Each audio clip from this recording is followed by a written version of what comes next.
امریکہ میں قید ڈاکٹر عافیہ صدیقی سے ان کی بہن فوزیہ صدیقی کی دوسری ملاقات ہوئی ہے۔ ملاقات میں موجود جماعت اسلامی کے سینیٹر مشتاق احمد کہتے ہیں کہ عافیہ صدیقی سے 3 گھنٹے طویل ملاقات ہوئی۔ Aafia Siddiqui off white scarf اور ہاکی لباس پہنے ہوئی تھی۔ سینیٹر مشتاق احمد کے مطابق عافیہ سے گفتگو مکمل ریکارڈ ہو رہی تھی۔ عافیہ صدیقی کی صحت کمزور اور بار بار آنکھوں میں آنسو آ رہے تھے۔ عافیہ صدیقی کے سامنے کے اوپر کے 4 دانت ٹوٹے ہوئے تھے۔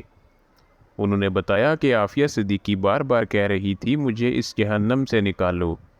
ملاقات کے اختتام پر عافیہ کو زنجیروں میں لے جایا گیا۔ سینیٹر مشتاق احمد کا مزید کہنا ہے کہ ڈاکٹر عافیہ کی رہائی کی چابی واشنگٹن نہیں اسلام آباد میں پڑی ہے۔ اب تک کے لیے اتنا ہی۔ مزید خبروں کے لیے ہمارے چینل کو سبسکرائب کر دیں۔